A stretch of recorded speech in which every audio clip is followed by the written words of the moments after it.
Hello friends, स्वागत है आपका आपके अपने channel Ruchika study. Friends, video start करने से पहले मेरी आप लोगों से रिक्वेस्ट है कि आप प्लीज़ मेरे चैनल को सब्सक्राइब करें, वीडियो को लाइक करें और कमेंट करें।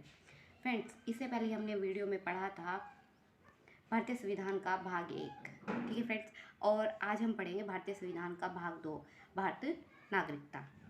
और इससे पहले हमने भारतीय संविधान के भाग 1 में पढ़ा था संघ और उसके राज्य क्षेत्र, ठीक है फ्रेंड्स। आइए चलिए वीडियो स्टार्ट करते हैं।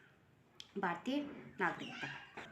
भारतीय संविधान में अनुच्छेद 5 से लेकर 11 तक नागरिकता की व्यवस्था की गई है। 2 प्रकार की नागरिकता संवैधानिक रूप से दी गई है। विदेशी भारतीयों को यदि वे कुछ शर्तों को पूरा करते हों, जैसे उनके माता पिता या दादा दादी का जन्म अभाज्य भारत में हुआ हो। ये काफ़ी इम्पोर्टेंट है, मतलब कई बार क्वेश्चन में ये पूछा गया है। हालांकि इस टॉपिक से कम क्वेश्चन आते हैं, लेकिन हमें फिर भी टॉपिक को अच्छे से याद रखना चाहिए, क्योंकि एग्जामिनर का कुछ नहीं पता कि वो कहाँ से क्वेश्चन देते। चलिए नेक्स्ट देखते हैं। इसमें उन्हें विदेश में स्थित भारतीय राजदूत के पास अपना रजिस्ट्रेशन करा लिया हो। मतलब ये विदेशी भारतीय, ये जिनके माता पिता या दादा दादी जिनका जन्म भारत के अभाज्य भारत में हुआ हो, उनके बारे में बात कर रहे हैं। और जो विदेश में रह रहे हैं वर्तमान में और उनके जो पूर्वज थे वो भारत से थे, उनके लिए है कि वो भारतीय राजदूत के पास अपना रजिस्ट्रेशन करा लिया गया हो। नेक्स्ट, शरणार्थी नागरिक। पाकिस्तान से 19 जुलाई 1948 से पहले आने वाले व्यक्ति भारत के नागरिक होंगे, और जो इस तिथि के बाद आए हों लेकिन कम से कम 6 माह रहने के बाद संविधान लागू होने से पहले अपना रजिस्ट्रेशन करा लिया हो, वो भी भारत के नागरिक होंगे।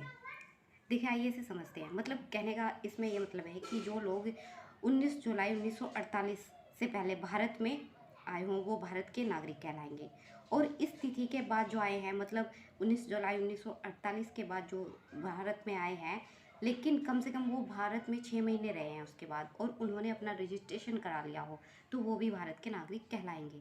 1 मार्च 1947 के बाद भारत से पाकिस्तान चले गए लोगों की नागरिकता समाप्त मानी जाएगी। मतलब मार्च 1947 के बाद जो भारत से लोग पाकिस्तान चले गए हैं उनकी नागरिकता भारत से समाप्त मानी जाएगी। भारतीय नागरिकता अधिनियम 1955 कुछ आधारों पर नागरिकता प्रदान करता है। मतलब भारतीय नागरिकता अधिनियम 1955 में कुछ आधार पर नागरिकता प्रदान करता है। पहला आधार यह है कि जन्म से या रक्त संबंध से, पंजीकरण द्वारा और देशीकरण द्वारा, भूमि विस्तार से।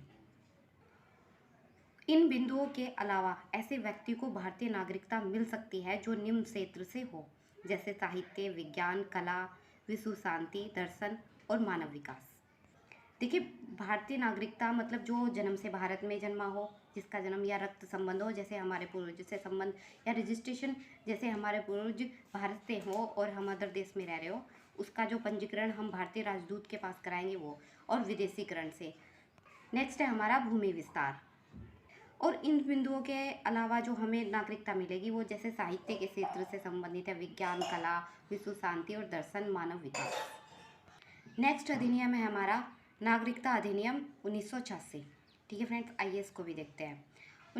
भारतीय नागरिकता अधिनियम 1986 के आधार पर यह व्यवस्था दी गई कि इस देश में जन्म लेने वाले व्यक्ति किसी व्यक्ति को भारत के नागरिकता तभी मिलेगी जब उसके माता पिता में से कोई एक भारतीय नागरिक हो।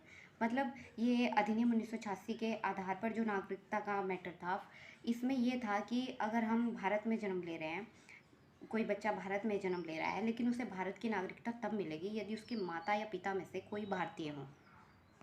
नेक्स्ट है हमारा नागरिकता संशोधन 1992। इस संशोधन में ये था कि संसद में व्यवस्था कर दी गई कि यदि कोई बच्चा भारत से बाहर जन्म लेता है और उसकी माँ भारत की नागरिक हो तो उसे भारत की नागरिकता प्राप्त होगी।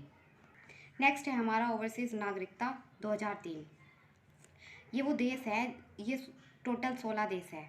मतलब कहने का ये है, इन 16 देशों में जो भी भारतीय नागरिक है और जो मतलब भारत से संबंधित है, वो दूसरे देश की नागरिकता उनके पास प्राप्त है उन्हें, और उन्हें प्रवासी भारतीय नागरिकता के नाम से जाना जाएगा। आइए देखते हैं। स्विट्ज़रलैंड, ऑस्ट्रेलिया, कनाडा, इजराइल, पुर्तगाल, फ्रांस, स्वीडन, न्यूजीलैंड, यूनान, Cyprus, Italy, Finland, Ireland, Britain, America, Netherland. इन 16 देशों में रहने वाले भारतीय मूल के लोगों को उनकी विदेशी नागरिकता के साथ उन्हें प्रवासी नागरिकता का प्रावधान कर दिया गया। 26 जनवरी 1950 के बाद भारत छोड़कर जाने वाले नागरिकों को यह सुविधा मिलेगी, बशर्ते कि उनका गृह देश इसकी अनुमति देता हो। मतलब ये कि जिस देश में वो वर्तमान में रह रहे हैं वो देश उन्हें इस चीज़ की अनुमति देता हो, तब जाके वो प्रवासी भारतीय नागरिकता भारत में प्राप्त कर सकते हैं। नागरिकता जो समाप्त होने के जो रीजंस हैं वो किन कारणों से समाप्त की जा सकती है या हो सकती है, वो यहाँ पे लिखे हुए हैं, आइए उनको भी देखते हैं। नागरिकता की समाप्ति अपराध से, लगातार 7 साल तक विदेश में रहने से और देशद्रोह से, झूठे बयान देने से केंद्र सरकार कभी भी नागरिकता छीन सकती है। दूसरा है इसमें नागरिकता छोड़ने से, मतलब ये कि जब हम किसी और देश में जाकर बस जाएं और भारत की नागरिकता छोड़ दें। नेक्स्ट पॉइंट भी वही है कि अपनी इच्छा से अन्य देश की नागरिकता स्वीकार कर लेने से। एक पॉइंट इसमें इम्पोर्टेंट ये है कि नागरिकता संशोधन और नागरिकता के संबंध में जो भी संशोधन या प्रावधान किए जाएंगे वो संसद के द्वारा किए जाते हैं। कुछ मौलिक अधिकार केवल नागरिकों के लिए हैं। 15, 16, 19, 29 और 30 अनुच्छेद मतलब आर्टिकल्स। राष्ट्रपति, उपराष्ट्रपति, high court, supreme court, governor, न्यायाधीश, महाधिवक्ता के लिए, नागरिकों के लिए, मतलब ये स्पेशल इन नागरिकों को काउंट कर रहे हैं इसमें। विधानसभा व संसद के सदस्य बनने के लिए अधिकार व मत अधिकार इसके अतिरिक्त मूल कर्तव्य केवल भारतीयों के लिए है, मतलब जो मूल कर्तव्य है भारतीयों के लिए। फ्रेंड्स, इसके जो ये पॉइंट्स हैं, मतलब ये जो मौलिक कर्तव्य हैं, ये हमारा जो टॉपिक होगा ना नेक्स्ट, वो मौलिक कर्तव्यों के अंतर्गत आएगा। हम सब इन मौलिक कर्तव्यों को नेक्स्ट वीडियो में पढ़ेंगे। आज का हमारा टॉपिक था नागरिकता, तो नागरिकता में इतना ही है। इसमें ये चीज़ है कि नागरिकता किन कारणों से समाप्त की जा सकती है, यहाँ से हमें ये याद रखना चाहिए। और आज की वीडियो में इतना ही फ्रेंड्स, मिलते हैं नेक्स्ट वीडियो में। और नेक्स्ट वीडियो होगी हमारी मौलिक अधिकार और ये संविधान का भाग 3 होगा। ठीक है फ्रेंड्स, वीडियो समाप्त करने से पहले मेरी आप लोगों से रिक्वेस्ट है कि आप प्लीज़ मेरी वीडियो को पूरा देखें, कमेंट करें और शेयर करें। Thanks for watching my video. मिलते हैं next video. Bye, take care.